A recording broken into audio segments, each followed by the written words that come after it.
स्वागत है हमारे यूट्यूब चैनल पे। आज की इस वीडियो में आप लोगों को रसायन विज्ञान यानी केमिस्ट्री में आज का जो टॉपिक है वो है परमाणु संरचना के बारे में, जिसको इंग्लिश में कहते हैं एटॉमिक स्ट्रक्चर।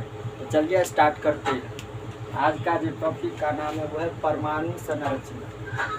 परमाणु संरचना, परमाणु संरचना को इंग्लिश में कहते हैं एटॉमिक स्ट्रक्चर। STRUCTURE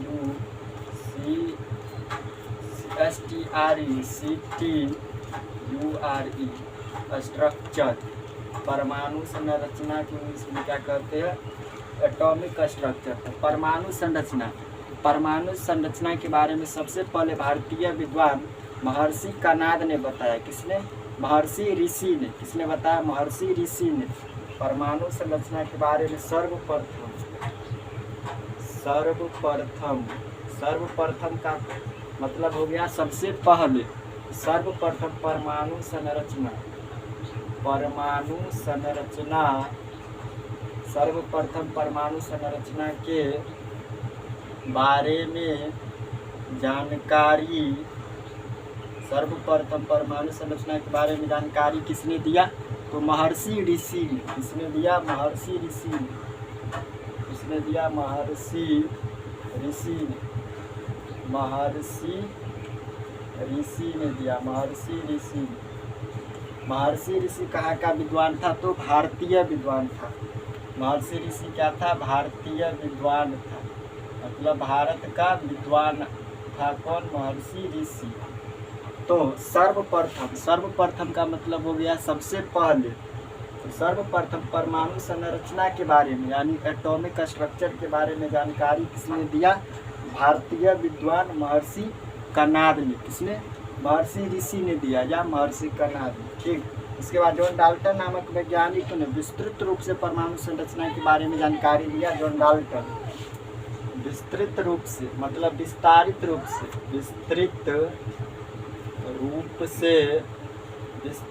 से परमाणु संरचना विस्तृत रूप से परमाणु संरचना के बारे में जानकारी किसने दिया? विस्तृत रूप से परमाणु संरचना के बारे में जानकारी किसने दिया? जॉन डाल्टन ने। किसने? जॉन डाल्टन ने दिया। जॉन डाल्टन ने विस्तृत रूप से जानकारी दिया। तो जो विस्तार रूप से बताएगा उसी को न जनक कहेंगे। तो जॉन डाल्टन ने परमाणु संरचना के बारे में विस्तृत यानी विस्तार से बताया। अतः जॉन डाल्टन को ही क्या कहा जाता है? परमाणु संरचना का जनक कहा जाता है। जॉन डाल्टन को क्या कहा जाता है? तो परमाणु संरचना का जनक। क्या कहा जाता है? परमाणु संरचना का जनक किसे कहते हैं? तो जॉन डाल्टन को कहते हैं। ठीक है। आधुनिक समय में डाल्टन के सिद्धांत को काट दिया गया। इसको समझिए। आधुनिक समय में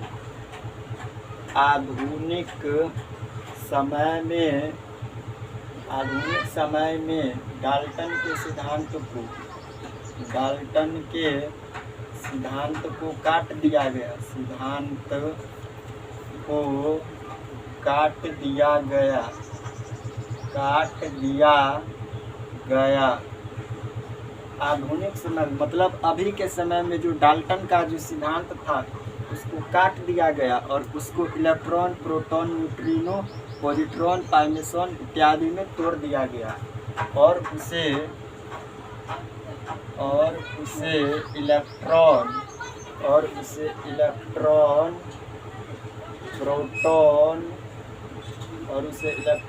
प्रोटॉन, न्यूट्रॉन और उसे इलेक्ट्रॉन, प्रोटॉन, न्यूट्रॉन,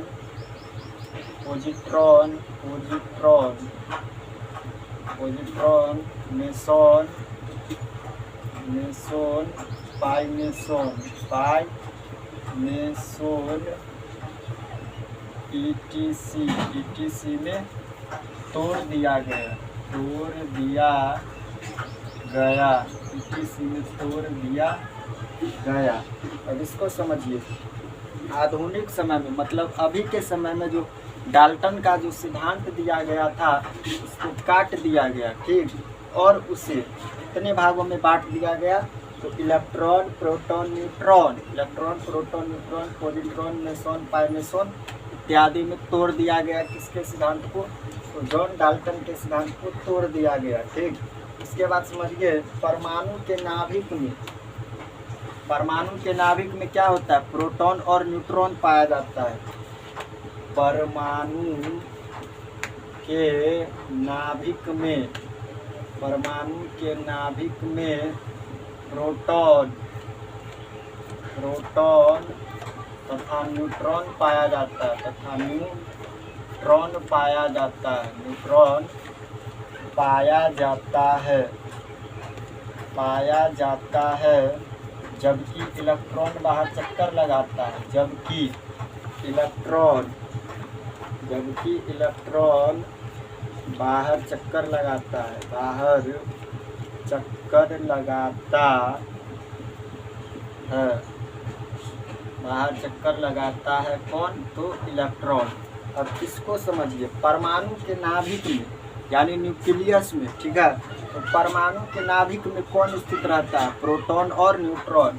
परमाणु के नाभिक में प्रोटॉन तथा न्यूट्रॉन पाया जाता है, जबकि इलेक्ट्रॉन क्या करता है, बाहर चक्कर लगाता है। देखिए ये परमाणु है, ये परमाणु है, ठीक, और इस परमाणु के नाभिक में मतलब अंदर में क्या पाया जाता है, प्रोटॉन और न्यूट्रॉन यानी P+N पाया जाता है। और इसके बाहर चक्कर कौन लगाता है, इसके बाहर जो चक्कर कौन लगाता है, इसके बाहर जो चक्कर लगाता है वो लगाता है आपको इलेक्ट्रॉन। चक्कर कौन लगाता है, तो इलेक्ट्रॉन। और परमाणु के नाभिक के अंदर कौन रहता है, तो प्रोटॉन और न्यूट्रॉन रहता है। चक्कर लगाता है कौन, इलेक्ट्रॉन चक्कर लगाता है। ठीक, अब इसको एक बार फिर से समझिए। सर्वप्रथम आज का जो टॉपिक का नाम था वो था परमाणु संरचना, इसको इंग्लिश में कहते हैं एटॉमिक स्ट्रक्चर, एटॉमिक स्ट्रक्चर कहते हैं। तो सर्वप्रथम यानी सबसे पहले परमाणु संरचना के बारे में जानकारी किसने दिया, तो भारतीय विद्वान, किसने, भारतीय विद्वान महर्षि ऋषि ने। महर्षि ऋषि क्या था, तो भारतीय विद्वान था। और विस्तृत रूप से यानी विस्तार रूप से जानकारी किसने दिया परमाणु संरचना के बारे में, तो जॉन डाल्टन ने। इसीलिए जॉन डाल्टन को क्या कहा जाता है, परमाणु संरचना का जनक कहा जाता है। महर्षि यहाँ पर क्या होगा, महर्षि कनाद, महर्षि कनाद। तो सर्वप्रथम परमाणु संरचना के बारे में जानकारी महर्षि कनाद ने दिया, जो भारतीय विद्वान था। और विस्तृत रूप से परमाणु संरचना के बारे में जानकारी जॉन डाल्टन ने दिया, जो विस्तार से जानकारी देगा। इसीलिए उसको क्या कहेंगे कि परमाणु संरचना का जनक किसे कहते हैं, तो जॉन डाल्टन को जनक कहते हैं। ठीक, और आधुनिक समय में मतलब अभी के समय में डाल्टन के सिद्धांत को काट दिया गया और उसे electron, proton, neutron, positron, meson, pi meson etc में तोड़ दिया गया। ठीक, और परमाणु के नाभिक में कौन स्थित रहता है, तो प्रोटॉन और न्यूट्रॉन पाया जाता है, जबकि इलेक्ट्रॉन बाहर चक्कर लगाता है। देखिए यह परमाणु है, तो परमाणु के नाभिक में प्रोटॉन और न्यूट्रॉन पाया जाता है और इलेक्ट्रॉन बाहर चक्कर लगाता है। ठीक, इसके बाद समझिए मौलिक कण का क्या होता है। मौलिक कण यानी मूल कण क्या होता है, तो वैसा कण जिसका निर्माण किसी अन्य कण से नहीं हुआ है। मौलिक कण क्या होता है, मौलिक कण को मूल कण भी कहते हैं। मौलिक कण यानी मूल कण। मौलिक कण क्या होता है, मौलिक कण, मौलिक कण इसको क्या कहते हैं, मूल कण कहते हैं, मूल कण। मौलिक कण क्या होता है, तो वैसा कण जिसका निर्माण किसी अन्य कण से नहीं हुआ है। वैसा कण, वैसा कण जिसका निर्माण, जिसका निर्माण किसी अन्य कण से नहीं हुआ है, किसी अन्य कण से नहीं हुआ है, नहीं हुआ है, उसे मूल कण कहते हैं। उसे मूल कण, मूल कण कहते हैं। वैसा कण जिसका निर्माण किसी भी अन्य कण से नहीं हुआ है, ठीक है, उसे मूलकण कहते हैं। और मूलकण जो है वो दो प्रकार का होता है। मूलकण कितने प्रकार का होता है? मूलकण जो है वो दो प्रकार का होता है। एक होता है अस्थाई मूलकण और एक होता है अस्थाई मूलकण। अस्थाई मूलकण होता है, ठीक है, अस्थाई मूलकण और अस्थाई मूलकण होता है। अस्थाई में कौन आ गया? इलेक्ट्रॉन, प्रोटॉन और न्यूट्रॉन क्या है? अस्थाई मूलकण है। इसको समझिए, इलेक्ट्रॉन, प्रोटॉन और न्यूट्रॉन। इलेक्ट्रॉन, प्रोटॉन और न्यूट्रॉन कैसा है? तो अस्थाई मूलकण है। इलेक्ट्रॉन, प्रोटॉन और न्यूट्रॉन अस्थाई मूलकण है। जबकि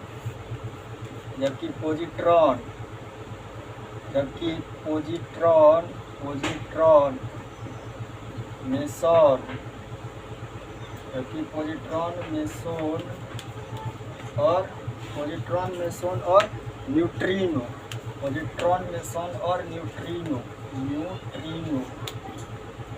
अस्थाई मूलकण है। ये सब कैसा है? तो अस्थाई मूलकण है। पोजिट्रॉन, मेसोन और न्यूट्रिनो अस्थाई मूलकण। तो मूलकण किसे कहते हैं? यानी मौलिक कण। तो वैसा कण जिसका निर्माण किसी अन्य कण से नहीं हुआ है उसे मूलकण कहते हैं। मूलकण जो है वो दो प्रकार का होता है, अस्थाई मूलकण और अस्थाई मूलकण। अस्थाई मूलकण क्या होता है? तो इलेक्ट्रॉन, प्रोटॉन और न्यूट्रॉन अस्थाई मूलकण है और अस्थाई मूलकण पोजिट्रॉन, मेसोन और न्यूट्रिनो अस्थाई मूलकण है।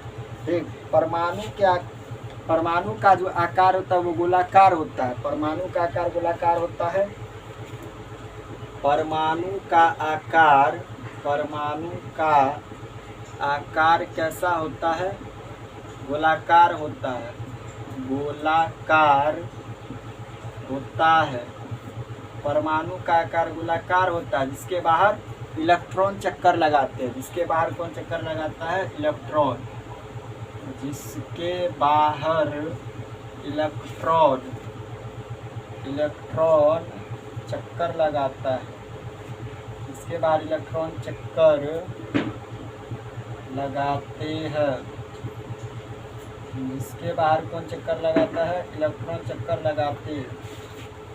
तो परमाणु का आकार कैसा होता है? गोलाकार होता है। और परमाणु के नाभिक में प्रोटॉन और न्यूट्रॉन पाया जाता है और इलेक्ट्रॉन बाहर में चक्कर लगाते रहता है, ठीक है। उसके बाद समझिए, परमाणु के केंद्र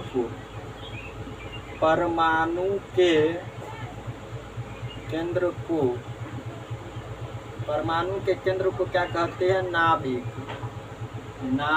कहते हैं, यानी न्यूक्लियस। परमाणु के केंद्र को नाभिक कहते हैं।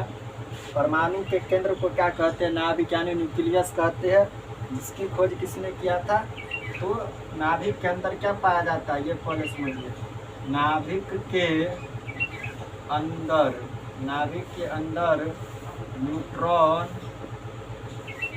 अंदर न्यूट्रॉन तथा प्रोटॉन पाया जाता है।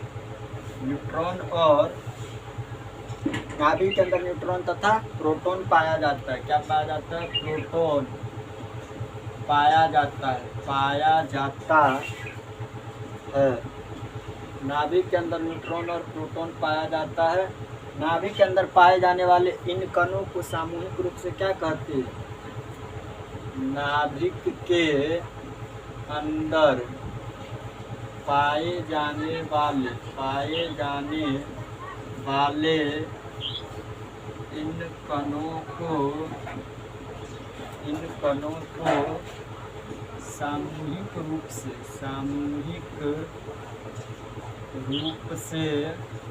न्यूक्लियन कहते हैं। क्या कहते हैं? न्यूक्लियन कहते हैं। नाभिक के अंदर पाए जाने वाले इन कणों को सामूहिक रूप से न्यूक्लियन कहते हैं। इलेक्ट्रॉन न्यूक्लियन नहीं है, क्योंकि यह नाभिक के अंदर नहीं पाए जाते हैं। इलेक्ट्रॉन न्यूक्लियन नहीं है,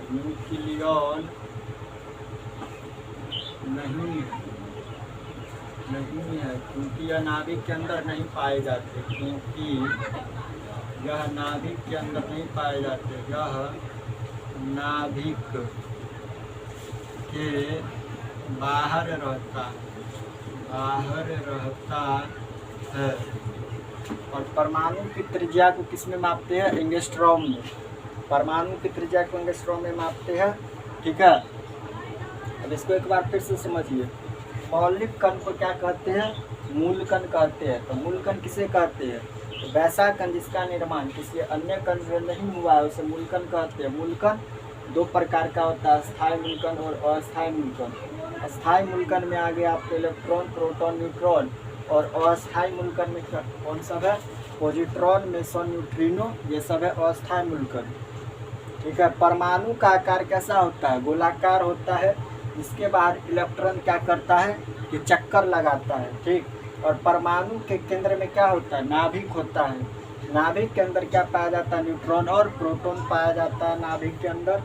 नाभिक के अंदर पाए जाने वाले इन कणों को सामूहिक रूप से क्या कहते हैं? जो नाभिक के अंदर पाया जाता है इसे न्यूक्लियन कहते हैं। और इलेक्ट्रॉन न्यूक्लियन नहीं है क्योंकि यह नाभिक के बाहर रहता है ना, इलेक्ट्रॉन चक्कर लगाते रहता है। और नाभिक का खोज किसने किया है? तो रदरफोर्ड ने। नाभिक का खोज किसने किया है? नाभिक का खोज किसने किया है? रदरफोर्ड ने नाभिक का खोज किया। ठीक है, इसके बाद समझिए परमाणु की त्रिज्या को एंगस्ट्रॉम में मापते हैं। परमाणु की त्रिज्या को एंगस्ट्रॉम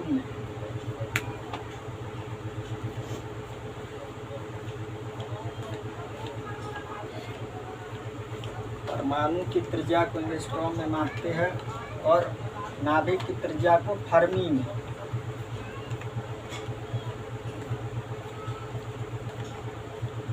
परमाणु की त्रिज्या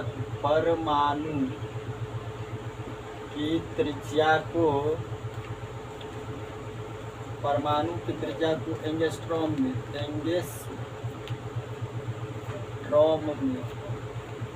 परमाणु की त्रिज्या को एंगस्ट्रॉम में मापते हैं।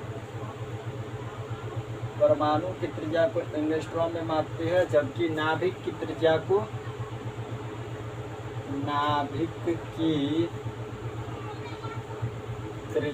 को फर्मी में मापते हैं। इसमें फर्मी एफ में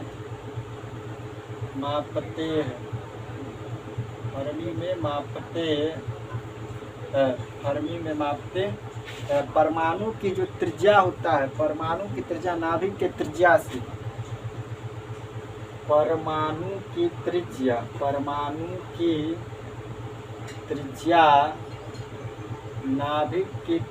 से नाभिक की त्रिज्या से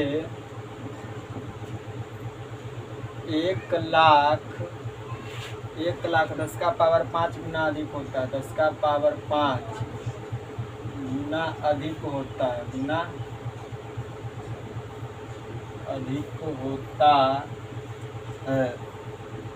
1,00,000 10 का पावर 5 गुना अधिक होता है। अब इसको समझिए, परमाणु की त्रिज्या को किस में मापेंगे? एंगस्ट्रॉम में मापते हैं। नाभिक की त्रिज्या को फर्मी में मापते हैं। और परमाणु की त्रिज्या नाभिक की त्रिज्या से 1,00,000 10 का पावर 5 गुना अधिक होता है। इसके बाद समझिए Rutherford model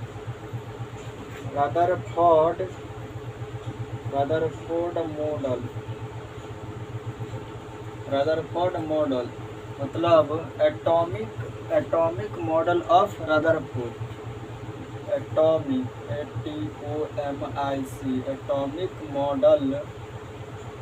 atomic model of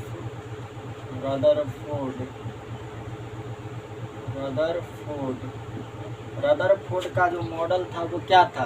तो इसे अल्फा प्रकीर्णन मॉडल भी कहते हैं। क्या कहते हैं इसे? अल्फा प्रकीर्णन मॉडल भी कहते हैं। रदरफोर्ड मॉडल को क्या कहते हैं? अल्फा प्रकीर्णन मॉडल भी कहते हैं। और इसमें रदरफोर्ड ने रेडियम से अल्फा किरण को निकाला था। इसमें रदरफोर्ड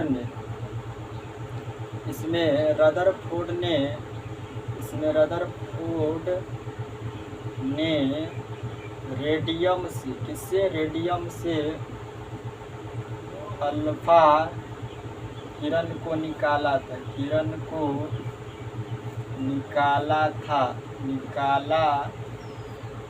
था, इसमें रदरफोर्ड ने रेडियम से, किससे, रेडियम से अल्फा किरण को निकाला था और सोने की पतली परत पर प्रहार कराया था, और सोने की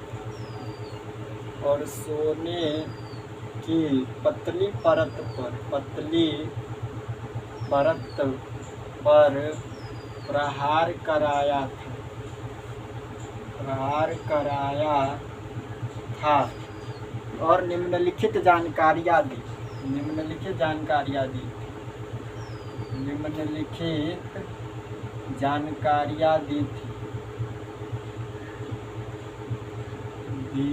थी।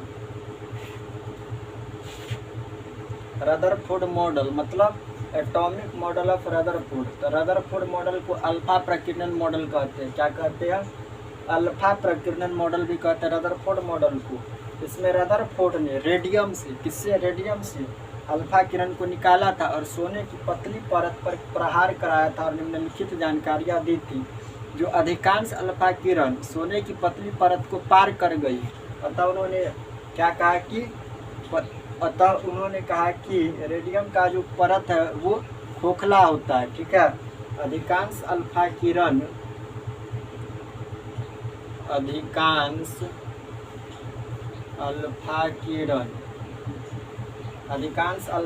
क्या किया कि सोने की परत को पार कर गई, सोने की पतली परत को पार कर गई। अतः उन्होंने कहा कि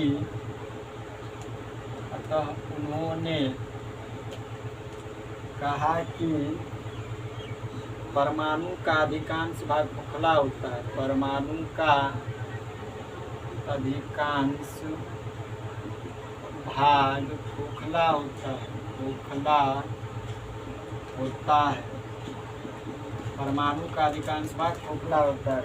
अधिकांश अल्फा किरण जो था वो सोने की पतली परत को पार कर गई। अतः उन्होंने कहा कि परमाणु का अधिकांश भाग खोखला होता है। और दूसरा में क्या बताया? दूसरा में बताया कि अधिकांश अल्फा किरण सोने की पतली परत को पार कर गई और उसमें जो 20,000 अल्फा किरण में से जो अधिकांश अल्फा किरण थी वो पार कर गई। अतः उन्होंने बताया कि परमाणु का अधिकांश भाग ठोस होता है। परमाणु का अधिकांश भाग क्या होता है? परमाणु का अधिकांश भाग ठोस होता है, अधिकांश भाग ठोस होता है। परमाणु का अधिकांश भाग ठोस होता है। इसके बाद समझिए, कुछ अल्फा किरण मध्य भाग से थोड़ी विचलित तिरछा होकर निकल गया। तो उन्होंने कहा कि परमाणु का मध्य भाग कैसा होता है? धनात्मक। परमाणु का मध्य भाग